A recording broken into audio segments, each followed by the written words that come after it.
तो दोस्तों अभी हम खड़े हैं बिल्कुल रतन हवेली के मेन एंट्रेंस पे। हम पहुंच तो सुबह गए थे यहाँ पे, बट सुबह कुछ थकान होने की वजह से हमने सोचा कि कुछ शाम को शूट किया जाए इस प्रॉपर्टी को। तो ये इसका आपको मैं एक्सटीरियर लुक दिखा दूँ आपको। ये एक हवेली है और जैसे आपको मैंने पहले बताया कि करीबन 150 साल पुरानी ये हवेली है, बट बड़ी अच्छी तरह से इसको संभाल के रखा गया है और इसको रेनोवेट करने के बाद काफ़ी खूबसूरत तरीके से ये निखर के आई है। तो आइए आपको अंदर से दिखाते हैं रतन हवेली जयपुर। ये एंट्रेंस में ही आप देखें, ये सिक्योरिटी गार्ड साहब के सामने आप देखेंगे कि जिस तरह का ये एक मैप बना हुआ है जिसमें जहाँ जहाँ इनकी प्रॉपर्टीज़ हैं उनको दर्शाया गया है। कर्मा रॉयल ग्रुप की प्रॉपर्टीज जो है पूरे वर्ल्ड वाइड काफ़ी जगह पे है ये। अभी हम जो अंदर की तरफ जा रहे हैं, ये देखिए हम मेन एंट्रेंस से निकलते हुए इनके ये ओपन एरिया जो कि बाहर आप एक बड़ा सा बरामदा कह सकते हैं पुराने समय का, इसमें देखिए आप यूँ सिटिंग एरिया बना हुआ है। ये बहुत खूबसूरत लग रहा है, लाइटों से और भी खूबसूरत बन गया ये। अब ये देखिए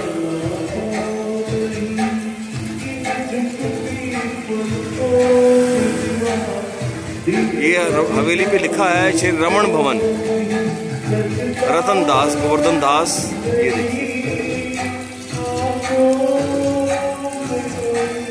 अभी हम इस हवेली के इनर पार्ट की तरफ बढ़ते हैं।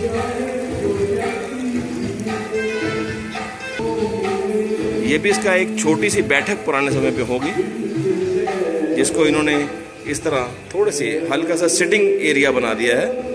बहुत बड़ा एरिया नहीं है मगर काफ़ी साफ सुथरा और खूबसूरती से बनाया गया है ये। अब ये देखिए यहाँ पे कुछ चेयर टेबल रख के आपको बैठने का कहा बनाया गया कुछ। ये देखिए ये यहाँ पे पहले कुआं था, बट जिसको बंद करके यहाँ पे शायद ये बोरिंग की पानी के लिए मोटर, यहाँ आपको ये फायर सेफ्टी के लिए जो इक्विपमेंट्स लगती हैं वो यहाँ पे लगाई गई हैं। और अब ये देखिए थोड़ा सा और आगे बढ़ने पे ये भी उसी तरह का बरामदा है।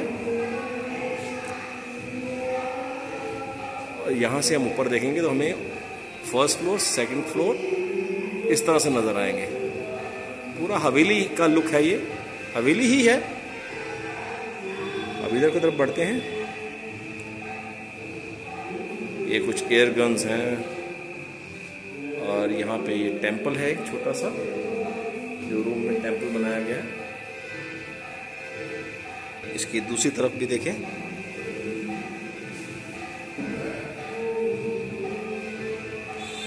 ग्राउंड फ्लोर पे भी रूम्स हैं। इस प्रॉपर्टी में कुल 22 कमरे हैं।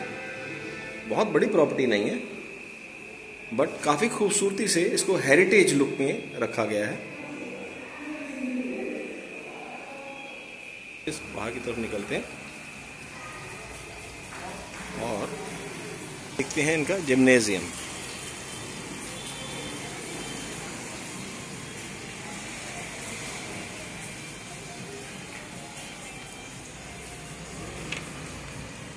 एक छोटा सा जिम्नेजियम बनाया गया है यहाँ पे।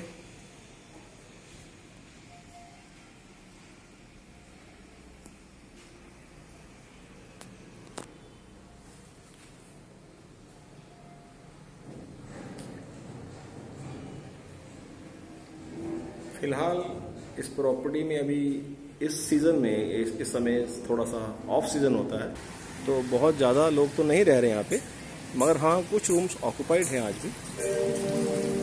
ये देखिए, जैसे सुबह आपको दिखाया था, ये इनका रिसेप्शन एरिया है।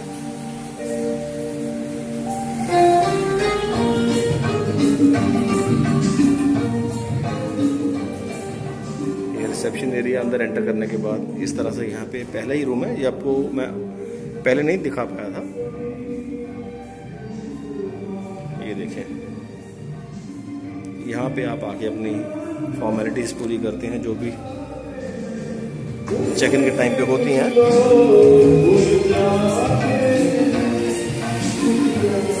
छोटा सा ट्रैवल डेस्क भी है, आपको ट्रैवल संबंधित कुछ भी जानकारी करनी हो यहाँ से आपको मिल जाएगी। ग्राउंड फ्लोर पे ही हम अभी। अब यहाँ से हम अगर थोड़ा आगे बढ़ेंगे तो हम यहाँ पे क्या देख रहे हैं, ये देखिए कुछ खेलने का। यहाँ पे कैरम है, इस गेम को मुझे नहीं मालूम क्या बोला जाता है। टेबल टेनिस है, कुछ इस तरह से आप रिलैक्स कर सकें। कुछ यहाँ लॉन, छोटा लॉन है मगर बड़ा खूबसूरत ग्रीन ग्रास, बहुत प्यारी घास है। ये बड़ी मखमली सी है, चलने में बहुत अच्छा लग रहा है इस पे। और ये देखिए ये चिड़ियों की चहचहाट देखिए। हालांकि मुझे पर्सनली ये ठीक नहीं लगता कि किसी को इस तरह से आपने बंद करके रखा हुआ है। पिंजरा ही है ये, थोड़ा बड़ा पिंजरा है बस। और ये अंदर देखिए, फिलहाल ये यहाँ पे चिड़ियाँ और भी पक्षी हैं। रात का समय है, थोड़ा सा आगे चलने पे हम देखेंगे इसी लॉन एरिया के अंदर ही। ये देखें आप, ये छोटा सा पूल है। पुराने समय के हिसाब से जितनी बड़ी ये प्रॉपर्टी है उसके हिसाब से, उसके साइज के हिसाब से इतना ही पूल, इसको पूल कहना तो ठीक नहीं होगा बट आप कह सकते हैं कि ये पुराने समय का एक बड़ा सा एक बाथ टब है जिसके अंदर आप आराम से नहा सकते हैं। और इसके ऊपर देखिए क्या लिखा हुआ, आई लव कर्मा। ये सब चीज़ें हमने यहाँ जब हम सीताबनी गए थे अपने रिजॉर्ट, सीताबनी रिजॉर्ट में, वहाँ पर भी सेम इसी तरह लिखा होता स्विमिंग पूल के ऊपर। बड़ा अच्छा लग रहा है देखने में।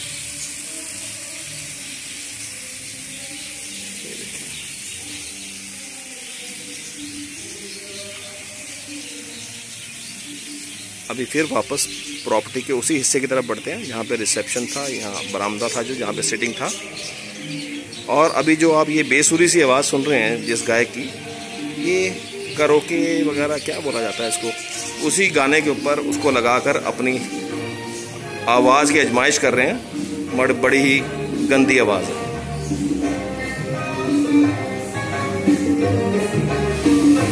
ये देखिए ये साहब गा रहे हैं। ये माना जाता है कि किशोर कुमार की मौत के पीछे इनका भी कारण था।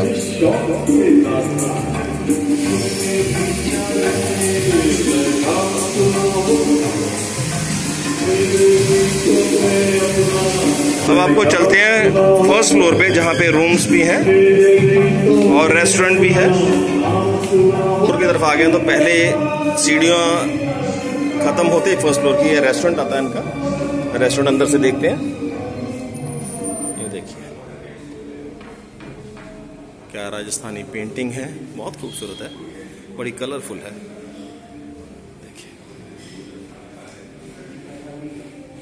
ये यहाँ पे सिटिंग एरिया है। ये देखिए करीबन 25 से 30 लोगों की सीटिंग है यहाँ पे। अब यहाँ पे आ ला कार्ट से कुछ भी ऑर्डर कर सकते हैं। बहुत अच्छा है, खाना भी स्वादिष्ट है and with very reasonable price. बाहर निकलने पे आप देखिए, अब यहाँ से ऊपर से आप नीचे वाले फ्लोर की तरफ देखें जहाँ से अभी हम आए हैं। और ये साहब जो अभी आपको बताया था कि किशोर कुमार साहब की मौत का मेन कारण। अब इससे आगे बढ़ते हैं हम। ये गलियारा है छोटा सा, इसमें से चलते हुए ही आप रूम्स की तरफ जाते हैं। जैसा मैंने आपको बताया इस प्रॉपर्टी में 22 कमरे हैं, 22 रूम्स हैं जो कि इस तरह का देखिए। फिर ये बरामदा ओपन है, ये ऊपर इसके कुछ भी नहीं है। इस तरह देखिए,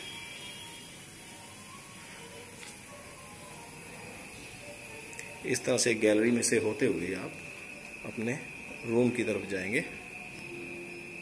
ये सामने भी रूम्स हैं।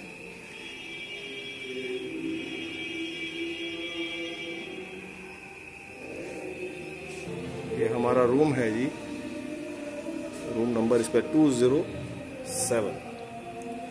रूम को अंदर एंटर करते ही देखें आप,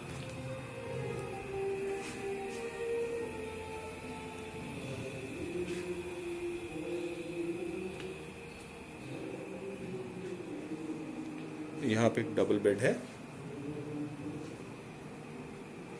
डबल बेड के साथ ही आपको एक सोफा कम बेड भी आपको दिया गया है।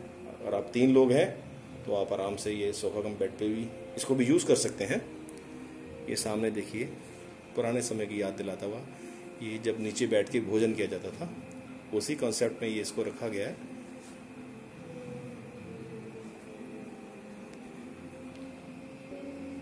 ये लीजिए,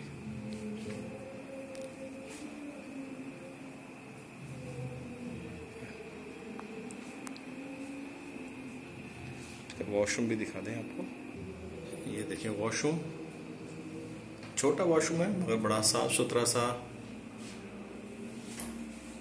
अच्छी तरीके से बनाया गया।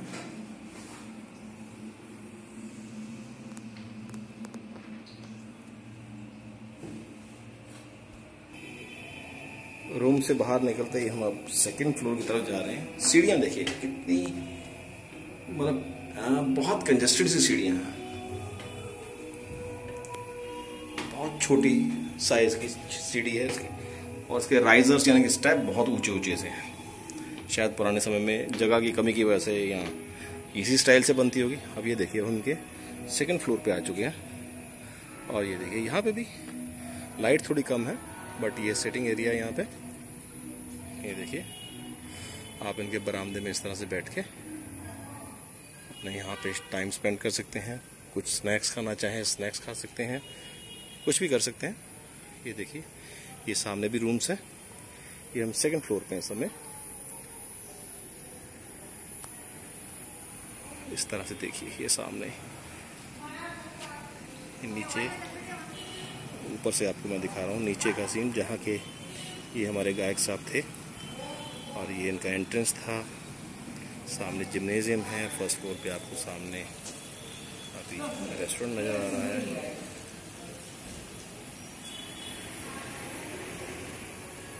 सामने देखिए, सामने जहाँ पे लाइटें जल रही हैं ये गणेश जी का मंदिर है। दिन में तो काफ़ी क्लियर था बट रात की वजह से यहाँ पे आपसे नज़र नहीं आ रहा, बट लाइटों की वजह से आइडेंटिफाई आराम से कर सकते हैं। ये गणेश जी का मंदिर है ये। और इसका कैमरा घुमा, ये पहाड़ी की तरफ आप देखेंगे नाहरगढ़ फोर्ट है, जो इस समय आपको इसकी दीवार नज़र नहीं आ रही। सुबह काफ़ी क्लियर थी। यहाँ से नाहरगढ़ फोर्ट भी अगर आप जाना चाहें तो 4 से 5 किलोमीटर आपको वापस पीछे की तरफ जाना पड़ेगा। उसके बाद इसकी एंट्रेंस स्टार्ट होती है। इसकी एंट्रेंस आप समझ लीजिए कि आमेर के किले की तरफ से इसकी एंट्रेंस है। अब वापस चलते हैं नीचे की तरफ। बहुत संकरी सी इनकी सीढ़ियाँ, बहुत कम चौड़ाई की। अभी हम दोबारा नीचे ग्राउंड फ्लोर की तरफ आ चुके हैं। अभी भी कुछ गेस्ट चेक इन कर रहे हैं इस समय भी। तो दोस्तों ये था आज कर्मा हवेली का टूर जयपुर। यह टूर हम सुबह आए थे बट सुबह मैं वीडियो शूट नहीं कर सका, तो इसलिए इस समय ये वीडियो शूट कर रहा हूँ। आप इस हवेली में एक बार ज़रूर आएँ। बहुत सुंदर हेरिटेज हवेली है ये, आप पसंद करेंगे, आपकी फैमिली इसको पसंद करेगी। तो आज के लिए इतना ही, फिर मिलूँगा किसी नए वीडियो के साथ। तब तक के लिए गुड बाय बाय।